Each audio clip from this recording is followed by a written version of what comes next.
کاروباری حضرات اور ڈرائیوروں وغیرہ کے لیے گنجائش کا کیا حکم ہے؟ چنانچہ ایسے ٹیکسی ڈرائیور جنہیں بار بار آفاق سے حدود حرم میں جانا پڑتا ہے، کبھی حدود حرم میں کبھی حدود حرم سے باہر، یا وہ کاروباری ہے، دھندا ان کا کاروبار ہے، دکان وغیرہ ہے، تو کاروباری لوگ جنہیں وقفے وقفے سے بار بار مکہ مکرمہ آنے جانے کی ضرورت پیش آتی ہے، اگر انہیں ہر مرتبہ احرام باندھنے اور عمرہ کرنے کا حکم دیا جائے تو اس صورت میں بڑی انسان کے لیے کلفت ہوگی اور مشقت پیش آئے گی، جس کا تحمل انسان کے لیے برداشت کرنا دشوار ہو جائے گا۔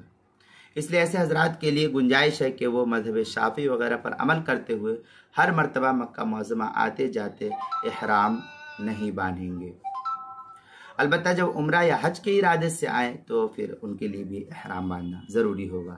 چنانچہ مصنف ابن ابی شیبہ میں ہے، عن ابن عباس رضی اللہ تعالیٰ عنہ قال لا يدخل مکہ احد بغیر احرام الا الحطابون والعمالون واصحاب منافعہما۔ یہ مصنف ابن ابی شیبہ کی عبارت ہے، 8ویں صفحہ 227۔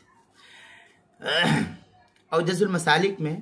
حضرت شیخ الحدیث مولانا محمد زکریا صاحب کاندھلوی رحمۃ اللہ علیہ لکھتے ہیں، قال الشیخ محمد زکریا الکاندھلوی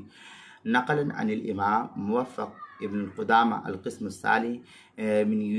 يريد دخول الحرم اما الى مکہ او غیرہا فهم على ثلاثة اضرب۔ اس طریقے کی عبارت جو اوجز المسالک جو پرانا چھپا ہوا نسخہ اس کی تیسری جلد صفحہ 721، انوار مناسک اس کے صفحہ 251، کتاب المسائل اس کی تیسری جلد صفحہ 111، عنوان ہے کاروباری حضرات اور ڈرائیور وغیرہ کے لیے گنجائش، اس کے تحت جو ہے نقل کیا گیا ہے۔